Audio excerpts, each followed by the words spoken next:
Hello there, people. I know this is kind of late, but this is my WrestleMania 31 review. I gotta say, a really good show. Um, I think, yeah, the build-up wasn't great, but this WrestleMania delivered. I really thought overall, great matches, but yeah, let's get into it. So the pre-show I didn't watch was Kid and Cesaro versus New Day versus Matadores versus the Usos. Cesaro and Kid won. They retained the tag titles, and I'm gonna be honest. I got a lot of my predictions were wrong. So yeah, but from what I heard, it was a good match. So then we had the Andre the Giant Battle Royal. For some reason, it was on the pre-show, but Big Show won. I don't know why. Big Show won, but whatever. I guess give Big Show like one big win. Who cares? Then we start off the show with with the 7-man Intercontinental ladder match. Barrett, Bryan, Ambrose, Truth, Ziggler, and Stardust, Luke Hart, and Harper. Really good match. I thought it was a really good way to start the show off, get us hyped. I thought the part where fucking Harper powerbombed Ambrose through a ladder was kind of cool. And I guess Stardust had his own ladder, I guess, but Bryan wins. I'm fine with it, I guess. I don't know. Maybe Bryan will have it for a few months. I mean, I'm looking at it like this, have someone who, I think, there are times you got to give the Intercontinental title prestige by giving it to a guy who is a former world champion. And Bryan is, in a way, a main eventer, a big name holding it will give it some prestige. So we'll probably see Bryan and Barrett in a feud. Then we have Randy Orton versus Seth Rollins. Pretty good match.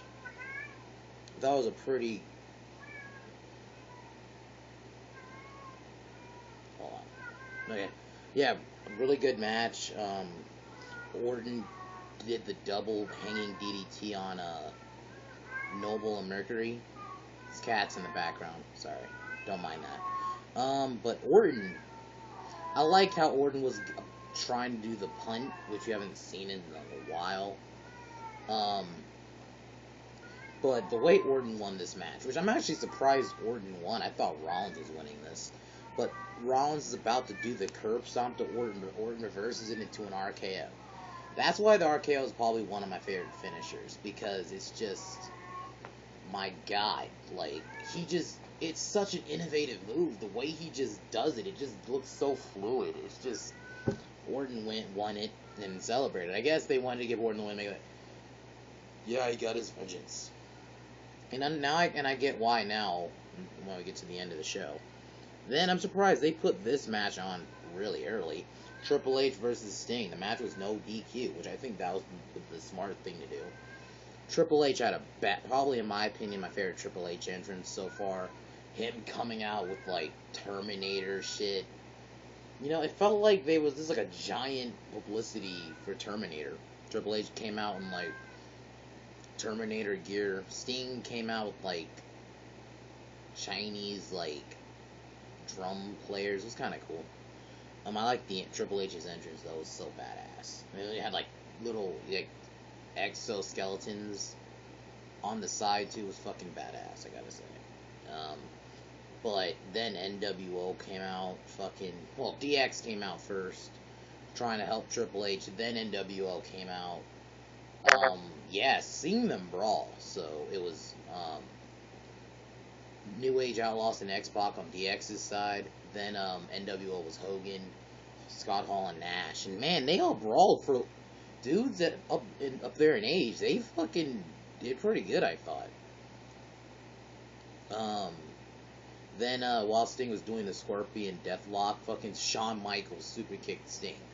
I mean, I'll admit earlier I was kind of I didn't really want the interferences, but I guess it was a little nitpick. But seeing them all come out was kind of cool. Seeing DX and NWO coming out was pretty cool.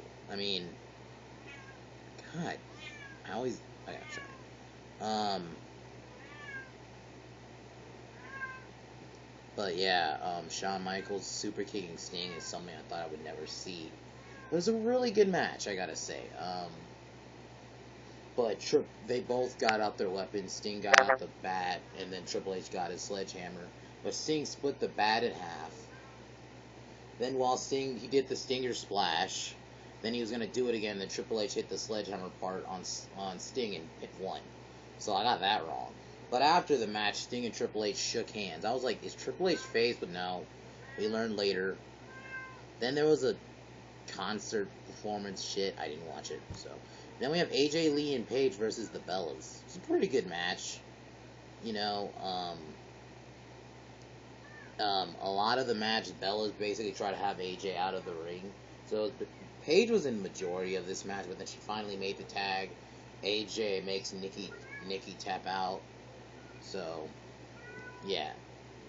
AJ Lee and Paige won. I guess it's good for them, so. We might see AJ and Nikki again probably because AJ won who pinned her, so.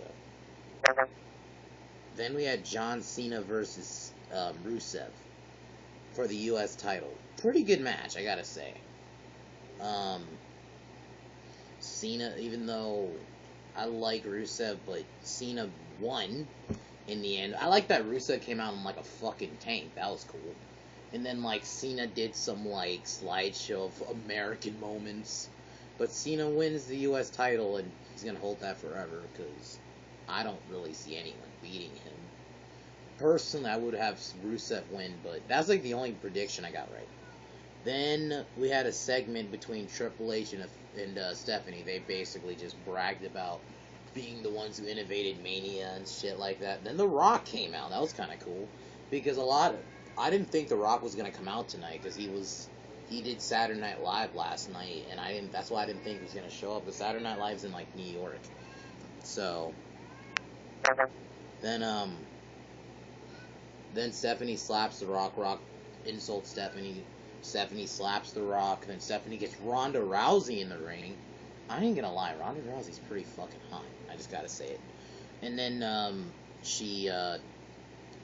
Rock throws out Rock does a couple of punches to Triple H. Then Ronda Rousey flips Triple H. Then Ronda Rousey throws Stephanie out of the ring. That was kind of cool. So they could do Rock and Triple H next year.